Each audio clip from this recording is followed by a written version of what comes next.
adalah kesempatan hidup ini untuk melayani Tuhan. Jangan sia-siakan waktu yang Tuhan beri. Hidup ini harus jadi berkat. Oh Tuhan, pakailah hidupku selagi aku masih kuat. Bila saatnya nanti ku tak berdaya lagi, hidup ini sudah jadi berkat.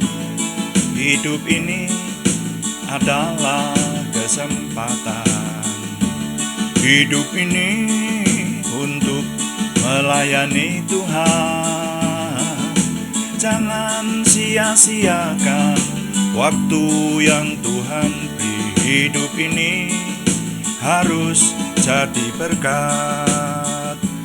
Oh Tuhan, pakailah hidupku selagi aku masih kuat. Bila saatnya nanti ku tak berdaya lagi, hidup ini sudah jadi berkat. Hidup ini sudah jadi berkat.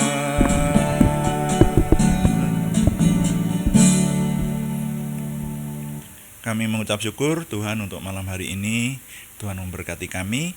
Sekarang kami ingin melanjutkan doa malam kami, dan kami ingin merenungkan firman-Mu dalam renungan singkat hari ini, dan juga melayani Tuhan dengan doa. Urapi semuanya. Tuhan memberikan kesehatan, kekuatan, kelancaran kepada kami semua, sehingga Tuhan semakin dimuliakan dan kami semua semakin diberkati. Dalam nama Tuhan Yesus Kristus kami berdoa. Haleluya. Amin.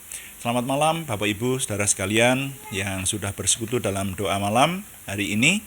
Dan doa malam melalui online ini diadakan secara iman Kristiani dengan dasar keyakinan kepada Tuhan Yesus Kristus, Yeshua HaMasyiah sebagai juru selamat dan imam besar agung kami.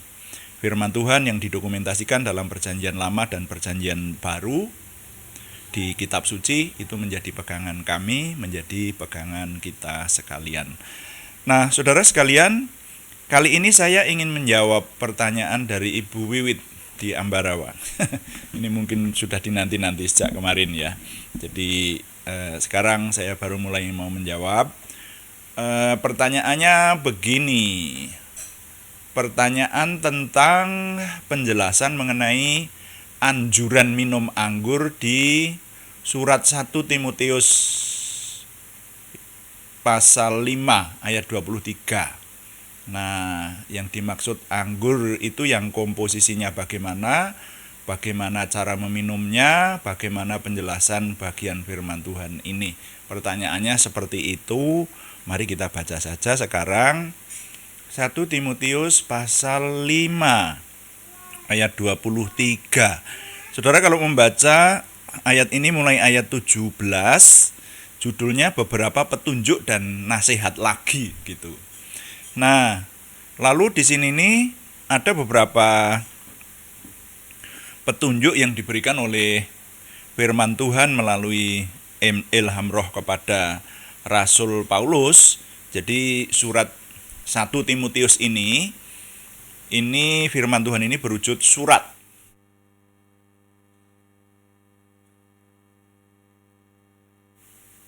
Yang ditulis oleh Rasul Paulus ditujukan kepada anak rohaninya, namanya Timotius. Dan ini ada 2 kali surat ya, surat yang pertama dan surat yang kedua.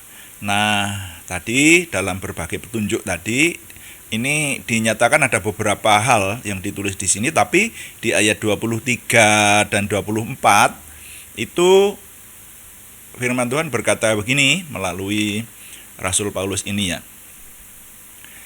Janganlah lagi minum air saja, melainkan tambahkanlah anggur sedikit, berhubung pencernaanmu terganggu dan tubuhmu sering lemah. Ya.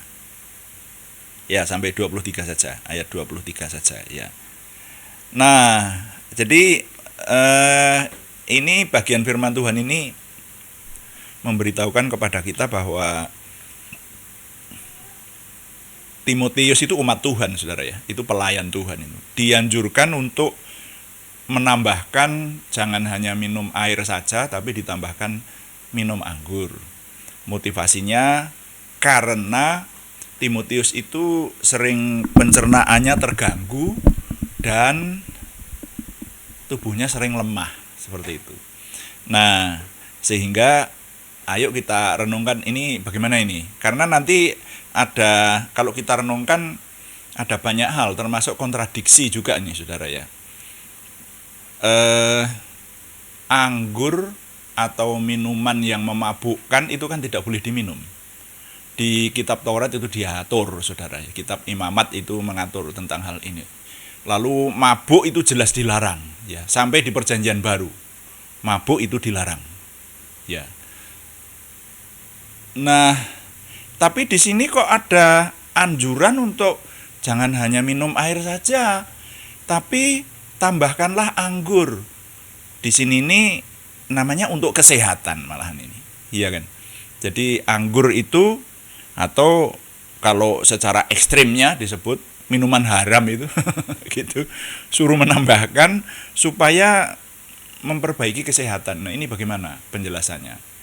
Nah, mari sekali lagi kita melihatnya dari sisi iman Kristiani. Dan sepertinya ini tidak cukup bisa dijawab hanya dalam satu kali jawaban. Jadi ada beberapa doa malam nanti tetap akan membahas ini, sepertinya seperti itu. Nah,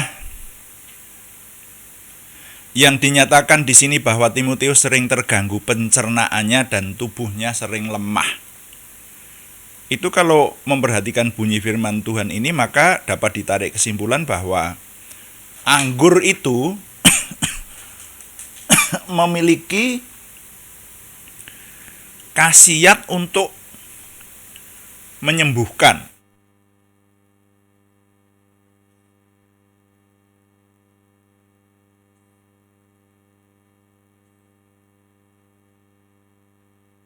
Jadi anggur memiliki khasiat sebagai obat, seperti itu. Nah, ini kan bertentangan dengan banyak pemahaman bahwa anggur itu identik dengan kemabukan. Loh, nanti ini kontradiksi-kontradiksi ini nanti kita perhatikan. Jadi saudara memperhatikan firman Tuhan itu tidak bisa hanya memperhatikan di satu ayat terus sudah seperti itu ya. Nanti kita lihat di bawah ya.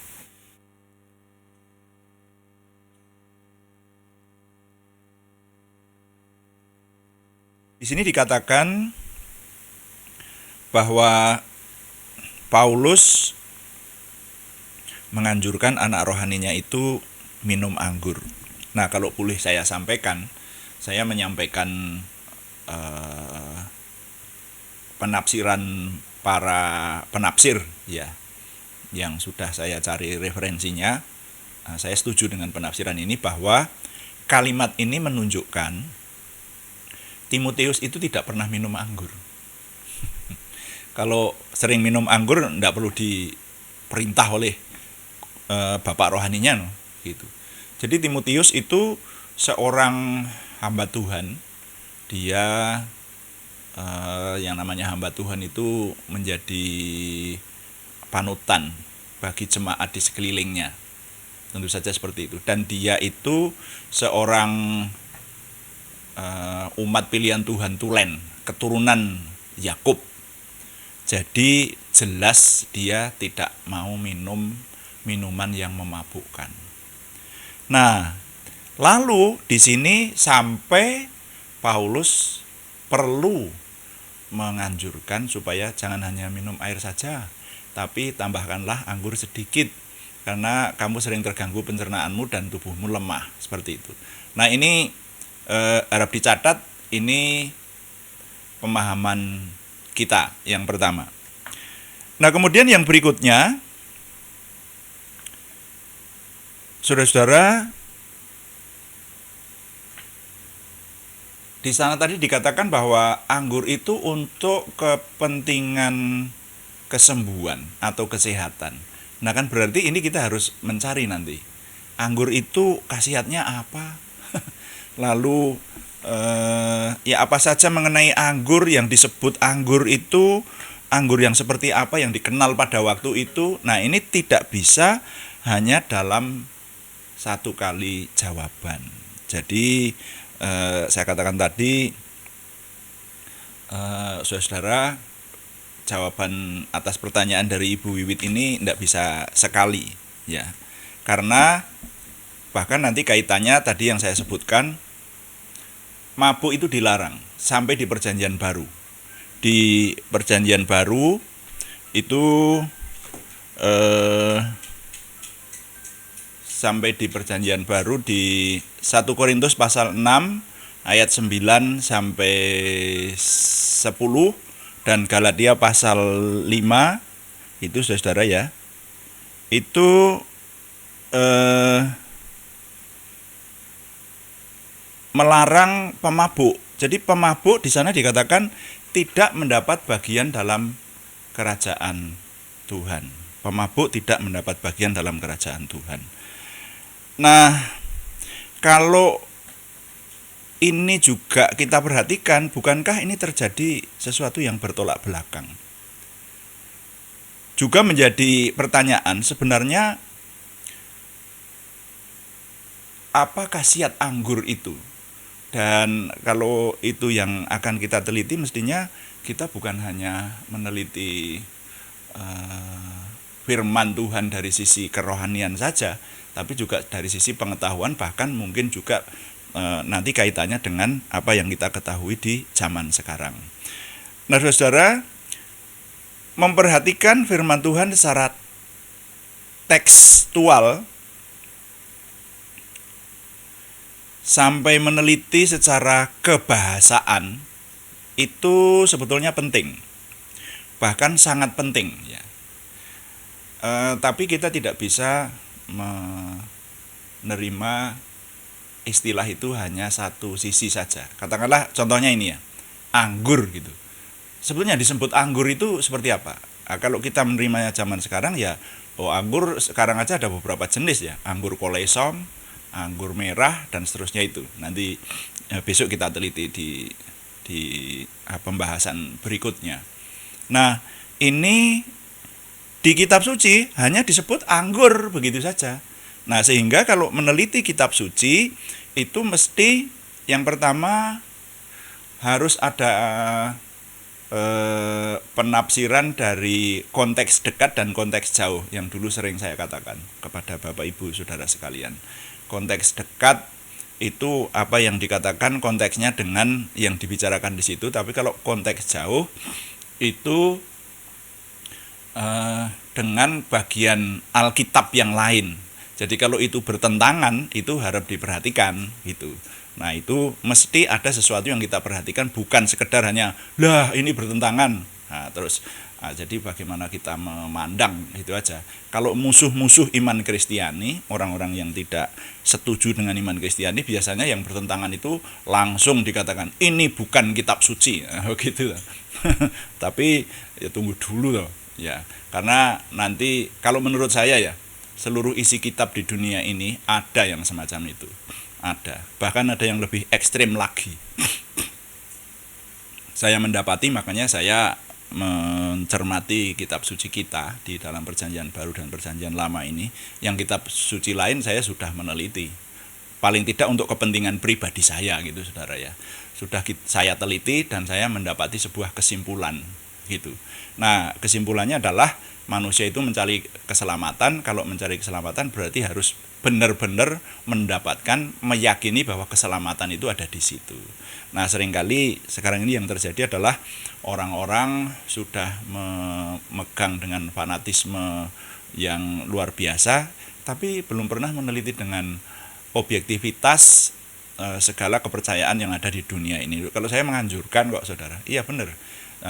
Bahkan saudara pun saya anjurkan, silahkan meneliti di setiap kepercayaan kita ini, kepercayaan Kristiani, dibandingkan dengan kepercayaan-kepercayaan yang lain silahkan, tapi dengan objektif loh, jangan dengan subjektif. Kalau dengan subjektif nanti saudara bisa keliru tafsir nanti. Dengan objektif, ya jujur ya, dan ikhlas, dan bawa diri kita ini di hadapan Yang Maha Kuasa dengan murni seperti itu. Nah, jadi saudara, itu dalam meneliti kitab suci kita harus dengan cara yang demikian. Nah, dapat ditambahkan bahwa kitab suci yang mendokumentasikan firman Tuhan atau Bible ini itu ditulis tidak secara imla atau dikte, tetapi diberikan kepada pribadi-pribadi sesuai dengan ilham Roh Kudus. Tapi pribadi-pribadi itu masih dengan budaya, dengan bahasa, dan dengan situasi yang ada pada waktu itu. Sehingga hal inilah yang membedakan dengan kitab suci lain ya. Ya ada ya kitab suci keyakinan lain yang dipercaya bahwa itu didiktekan dari Tuhan. Yang seperti itu sebetulnya kalau menurut saya kelemahannya banyak. Nanti secara tekstual saja kalau ada kesalahan sedikit lah berarti Tuhannya salah kan, seperti itu. Nah, tapi kalau firman Tuhan yang diberikan kepada hamba-hamba Tuhan dan didokumentasikan di kitab suci Perjanjian Lama maupun Perjanjian Baru, itu masih tetap dalam budaya, bahasa, dan situasi yang ada di zaman yang bersangkutan. Nah, dalam hal ini kalau di sini ditulis kata anggur, pertanyaannya apakah semua jenis anggur yang dikenal waktu itu adalah minuman yang memabukkan? Nah, ini saudara. Jadi nanti kontradiksi tadi akan rasanya bisa kita bedah, kita kupas dan terjawab. Nah, jenis-jenis anggur seperti apa yang dikenal waktu itu, termasuk harus kita ingat kembali khasiat yang terkandung dalam minuman anggur itu sehingga dianjurkan untuk kesehatan. Itu besok kita teliti. Nah, saudara, dengan demikian menjawab pertanyaan mengenai bagian firman Tuhan ini, mau tidak mau kita harus mencari banyak referensi yang menyangkut minuman anggur itu. Jadi mulai besok dan seterusnya kayaknya kelanjutan dari jawaban atas pertanyaan Ibu Wiwit ini kita akan banyak membedah mengenai anggur ya, anggur yang ada pada waktu itu, dan nanti juga kita bandingkan dengan anggur yang kita kenal sekarang. Tapi kali ini setidaknya saya sudah mengetengahkan melalui perenungan akan firman Tuhan ini. Yang pertama, bahwa Timotius itu tidak pernah minum anggur. Dia adalah seorang pelayan Tuhan tulen yang menjauhi hal-hal yang haram. Makanya kemudian dianjurkan oleh Paulus itu supaya ditambahkan anggur. Nah, saudara, dalam hal makanan sebetulnya ada banyak hal yang bisa direnungkan ya, bukan hanya anggur. Ya, jadi yang dianggap haram dalam Perjanjian Lama itu apakah di Perjanjian Baru masih haram? Nah, itu kalau masih tetap sama dengan Perjanjian Lama, ya berarti kita tidak boleh makan sembarang makanan, ya seperti itu. Tapi itu tidak ditanyakan oleh Ibu Wiwit, yang ditanyakan adalah mengenai anggur ini saja. Jadi sekali lagi, jawaban untuk pertanyaan ini tidak bisa hanya satu kali renungan, tapi ada beberapa kali seperti itu.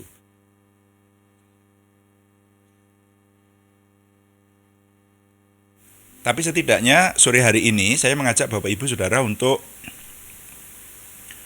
memperoleh nilai dari perenungan kita akan bagian firman Tuhan ini. Nah, nilai yang saya catat adalah bahwa memahami firman Tuhan itu tidak dapat sembarangan, tetapi harus ditolong dengan banyak referensi atau penjelasan oleh yang lebih mengerti. Itu saudara ya. Jadi ya contohnya dulu pernah saya katakan itu ya. Tuhan Yesus berkata, lebih mudah onta masuk lubang jarum daripada orang kaya masuk kerajaan Tuhan. Nah, kalau begitu berarti tidak ada orang yang bisa masuk surga.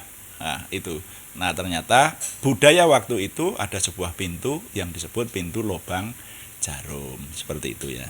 Sekali lagi, untuk yang sore ini, nilai yang dapat kita catat adalah memahami firman Tuhan tidak dapat sembarangan, tetapi harus ditolong dengan banyak referensi atau penjelasan oleh yang lebih mengerti.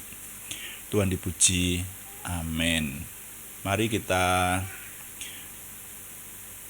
mempersembahkan doa, melayani Tuhan dengan doa, saudara. Kita akan pujikan, kuduskan hati kami, kuduskan tempat ini untuk kami dapat berdoa dan menyembah. Lalu kita akan menyembah Tuhan dan juga menaikkan doa-doa syafaat kita, termasuk nama-nama yang minggu ini masih dikirim kepada kita untuk didoakan, terutama yang menghendaki kesembuhan dari Tuhan. Haleluya. Haleluya.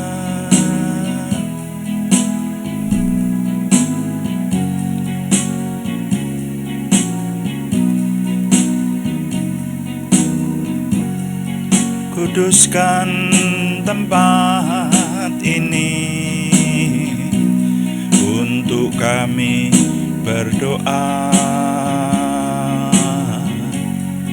Kuduskan hati ini untuk kami menyembah. Biar segala perkara ku serahkan padamu, Yesus, dan Roh Kudus bekerja membimbing kami semua.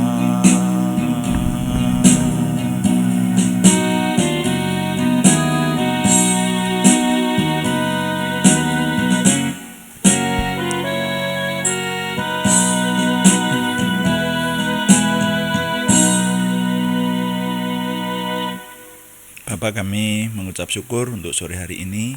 Kami melanjutkan doa malam kami. Terima kasih untuk firman Tuhan yang Tuhan anugerahkan kepada kami. Berkati kami semua dan juga berikan terus Tuhan karunia roh yang Tuhan janjikan, supaya dalam meneliti firman-Mu kami sesuai dengan pimpinan Roh Kudus dan mendapatkan kebenaran dari Tuhan. Kami tahu kami tidak boleh sembarangan menafsirkan firman Tuhan, tetapi oleh pertolongan Roh Kudus saja kami boleh melanjutkan pemahaman kami akan pengenalan akan Tuhan. Terima kasih. Sekarang kami berdoa syafaat kembali untuk terus setiap hari kami mendoakan bangsa dan negara kami. Tuhan berikan kesejahteraan termasuk kota di mana kami tinggal, dimanapun kami tinggal saat ini di kota kami masing-masing. Tuhan yang memberikan kesejahteraan yang menjadi kesejahteraan kami. Sekarang kami juga berdoa untuk nama-nama yang membutuhkan kesembuhan, khususnya dalam minggu ini yang masih dikirimkan kepada kami dan tim di tempat ini. Kami menyerahkan, kami berseru dalam nama Tuhan Yesus Kristus, Tuhan memberikan kesempurnaan kesembuhan kepada saudara kami Aryadi Wirawan, saudara kami Arni Setiawati, saudara kami Budi Suswanti, saudara kami Yohanes Sutarman semuanya di Purwodadi, saudara kami anak Alek Giovanni Wibowo, saudara kami Supriyanto di Salatiga, saudara kami Siti Rondiah, saudara kami Cahyani Bagiowati di Semarang, saudara kami Kristiningsih Joko Widodo di Yogyakarta. Kami mohon Tuhan memberikan kesempurnaan kesembuhan dan juga pergumulan yang lain selain kesembuhan, yaitu pergumulan dari saudara kami Sri Purwati, saudara kami Yohana Asri Sabtorini, dan saudara kami Thomas Tiwadi Prakoso. Tuhan yang menjawab doa, memberikan jalan keluar, kesuksesan, sehingga pertolongan Tuhan nyata. Bapak, terima kasih untuk doa malam ini. Kami mengucap syukur setiap hari Tuhan memberikan kepada kami kemampuan untuk semakin memiliki pengenalan akan Tuhan melalui firman-Mu, memiliki percaya diri, rahasia-rahasia ilahi Tuhan singkapkan, sehingga kami memiliki antusiasme, optimisme, semangat dan bergairah menyambut masa depan kami untuk menang bersama dengan Tuhan. Terima kasih Bapa. Kami mohon Tuhan yang menyempurnakan doa kami oleh pertolongan dan pimpinan Roh Kudus. Semuanya kami persembahkan dengan mantap percaya dalam nama Tuhan Yesus Kristus Juru Selamat kami. Haleluya. Amin. Demikian doa malam hari ini, saudara sekalian. Terima kasih kepada semua yang mendukung.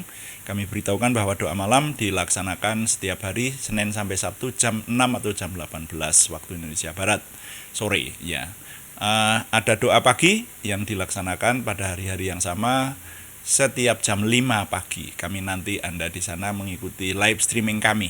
Tapi kalau terlambat mengikuti live streaming masih tetap bisa mendengarkan renungan singkat yang kalau doa pagi itu berkesinambungan mulai dari kitab Kejadian akan kita habiskan sampai kitab Wahyu. Saudara yang menghendaki membaca kitab bersama dengan kami, mari kita selesaikan di doa pagi ya saudara ya.